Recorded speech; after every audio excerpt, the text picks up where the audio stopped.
Hello, welcome to R S Max classes. मैं हूँ राहुल। आज की जो क्लास के अंदर जो है हम एक्सरसाइज 7.3 को स्टार्ट करने वाले हैं। उससे पहले जो हम थोड़ा बहुत इस एक्सरसाइज से रिलेटेड फॉर्मूलेस को हम पढ़ लेते हैं।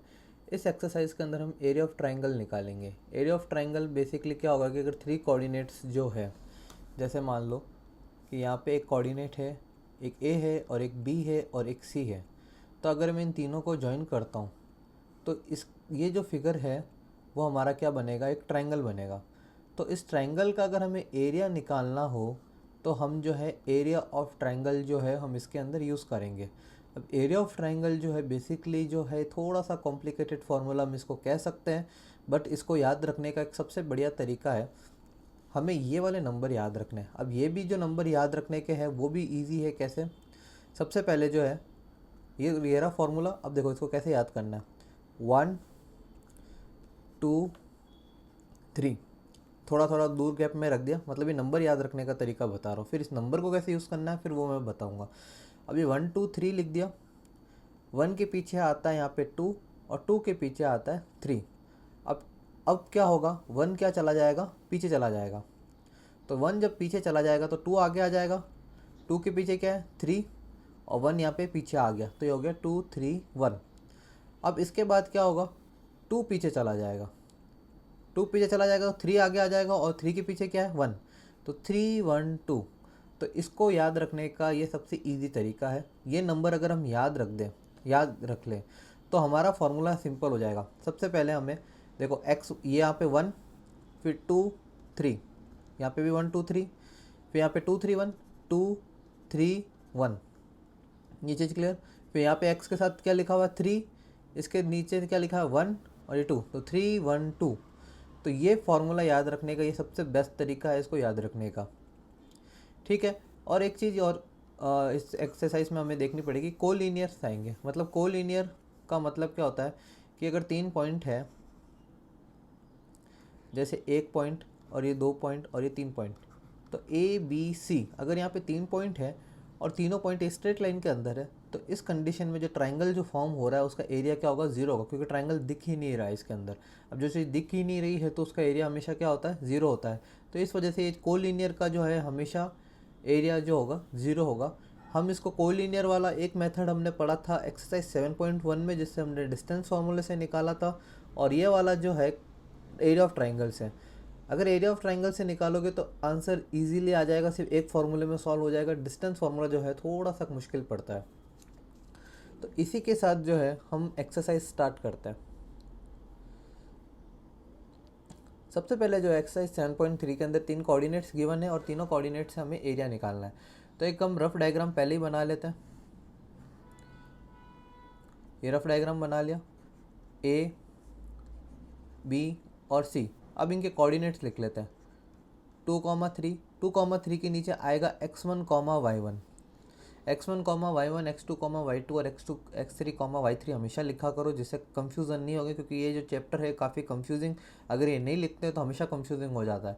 अब यहाँ पे आ जाएगा x2 और यहाँ पे आ जाएगा y2, यहाँ पे आ जाएगा x3 और यहाँ पे आ जाएगा y3। यहाँ तक क्लियर? अब हमें इसका जो है एरिया निकालना है। तो हम सबसे पहले जो है एरिया ऑफ ट्राइंगल का फॉर्मूला लिखेंगे।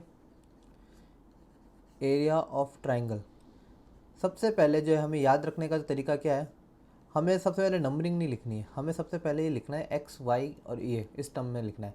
तो सबसे पहले आता है एक्स, फिर आता है ब्रैकेट, फिर आता है वाई माइनस वाई, प्लस वापस एक्स आएगा ब्रैकेट के अंदर, Y minus Y, plus X, फिर वापस ब्रैकेट के अंदर क्या आएगा, Y minus Y.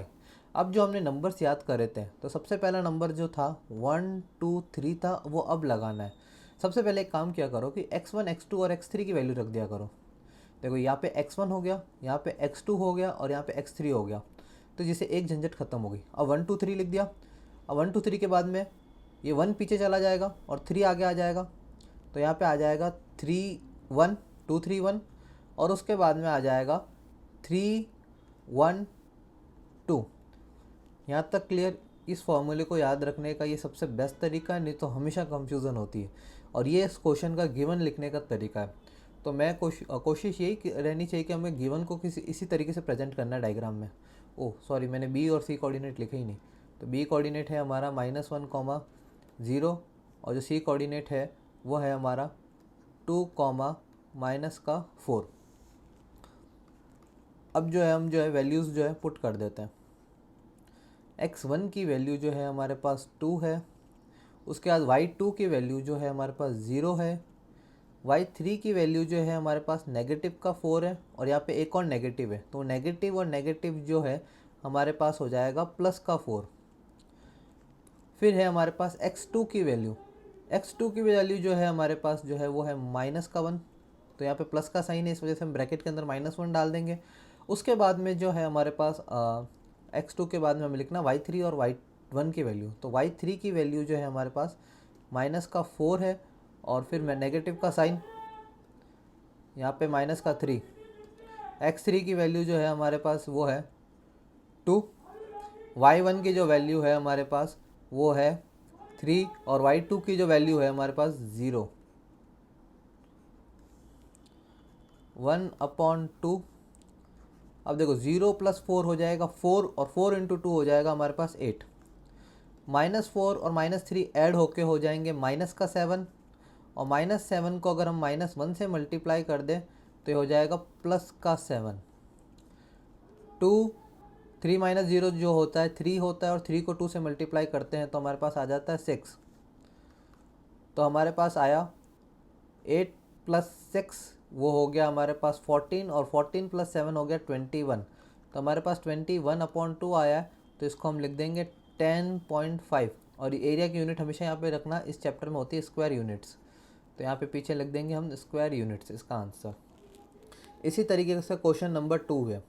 Question number 2 को भी हम इसी सेम तरीके से जो है प्रोसीजर से सॉल्व करेंगे। ट्रायंगल बनाया, सबसे पहले हम कोऑर्डिनेट लिखेंगे।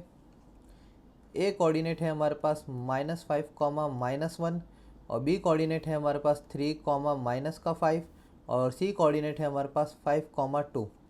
यहाँ पे आ जाएगा हमारे पास x1, y1, यहाँ पे आ जाएगा x2, y2, और यहाँ पे आ जाएगा x3, y3। अब उसके बाद जो है हम अपना फॉर्मूला लिखेंगे, एरिया ऑफ ट्राइंगल 1/2। सबसे पहले लिखेंगे x, ब्रैकेट के अंदर y - y, फिर वापस क्या आ जाएगा x, ब्रैकेट के अंदर y - y, फिर वापस क्या आ जाएगा x, और ब्रैकेट के अंदर आ जाएगा y - y, और यहाँ पे ब्रैकेट बंद। फिर हमारे मैजिकल नंबर लिखने से पहले x की सारी वैल्यूज़ लिख लो। x की पहले यहाँ पे 1 आएगी, यहाँ पे 2 आएगी, और यहाँ पे 3 आएगी। यहाँ पे आ जाएगा 1, 2, 3, यहाँ आ जाएगा 2, 3, 1, और यहाँ आ जाएगा 3, 1, 2। इसी के साथ जो है अब हम जो है डायग्राम से जो है वैल्यूज़ देख लेंगे। x1 की जो वैल्यू है हमारे पास -5 है। फिर उसके बाद में जो है y2 की जो वैल्यू है हमारे पास -5 है। y3 की वैल्यू जो है यहाँ पे आ जाएगा -2। x2 की वैल्यू जो है हमारे पास 3 है, और हमारे पास y3 की जो वैल्यू है हमारे पास 2 है, और y3 के बाद y1 की वैल्यू जो है -1 है, और ये यहाँ पे पहले से एक नेगेटिव है, तो नेगेटिव नेगेटिव +1 हो जाएगा। और उसके बाद में प्लस, उसके बाद x3 की वैल्यू जो है हमारे पास 5 है, और y1 की जो वैल्यू है हमारे पास -1 है। y2 की वैल्यू नेगेटिव है, और ये फॉर्मूला वाला नेगेटिव, दो नेगेटिव है तो प्लस हो जाएगा, तो इस वजह से यहाँ पे आ जाएगा +5। 1/2। अब -5 को -2 से ऐड करो तो आएगा -7। -7 को -5 से मल्टीप्लाई किया तो आएगा +35। 2 + 1 होता है 3, और 3 × 3 होता है 9। -1 और +5 जो है हमारा हो जाएगा +4, और +4 को 5 से मल्टीप्लाई करूँगा तो आ जाएगा हमारे पास 20। 1/2। 35 + 9 जो हमारे पास होता है वो होता है 44, और 44 प्लस जो 20 होता है हमारे पास वो होता है 64। अब 2 को 64 से मैं काट दूंगा तो आ जाएगा 32। हमारा फाइनल आंसर जो है वो आ जाएगा 32 स्क्वायर यूनिट्स। आज की हम क्लास के अंदर हम इतना ही डिस्कस करेंगे, बाकी के जो इस एक्सरसाइज के टॉपिक होंगे वो हम नेक्स्ट क्लास में डिस्कस करेंगे।